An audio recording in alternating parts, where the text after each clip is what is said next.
Have you ever stopped to think that the stuff on your walls or the things on your desk aren't just stuff?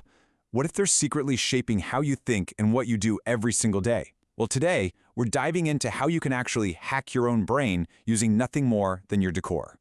I mean, let's be honest, a lot of us can relate to this, right?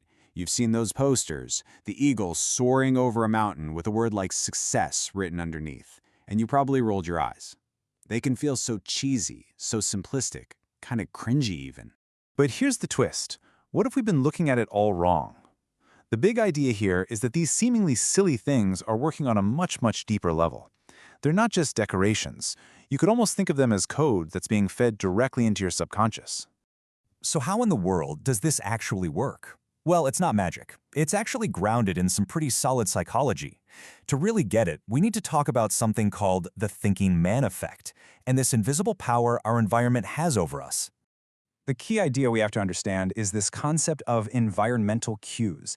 Basically, these are subtle little signals all around you. An image, an object, you name it, that kind of prime your brain for a certain activity without you even realizing it.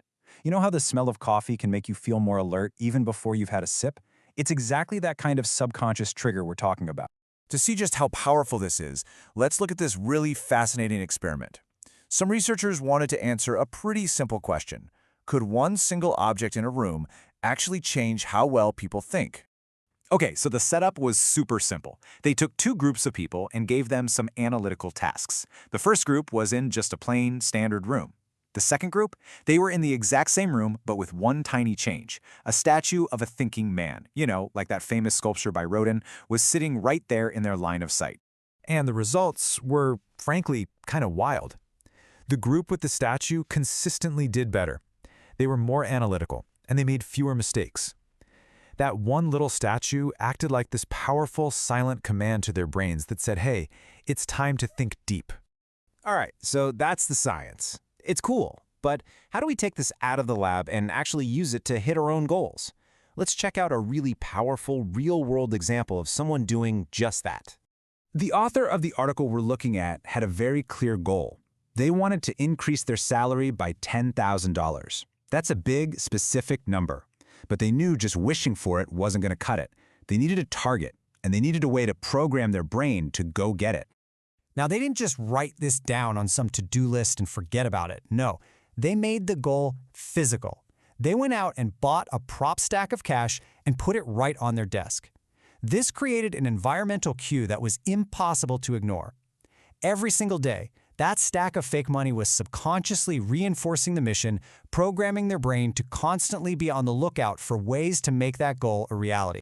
And this is the ultimate takeaway for all of us. You have the power to do this too.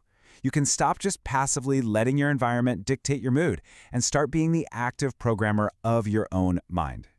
So I want you to take a second and really think about it. What is your goal? Is it to be more productive, to run a marathon, learn a new language? Get that goal super clear in your mind, because now we're going to talk about building an environment that basically forces you to achieve it. The trick is to consciously curate your space. So, if you want to be more productive, maybe you put up a picture of a sprinter crossing the finish line. If you want to focus better, maybe it's a photo of someone deep in concentration. The hack is simple.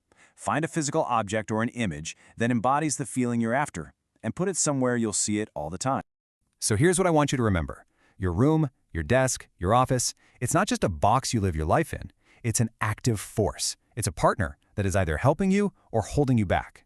When you take control of your space, you're really taking more control of your mind. So I'll leave you with this question. Look around you, right now, at your desk, at your walls. What messages are you sending yourself day in and day out? What is your environment programming you to become? The answer? Well, it might just surprise you.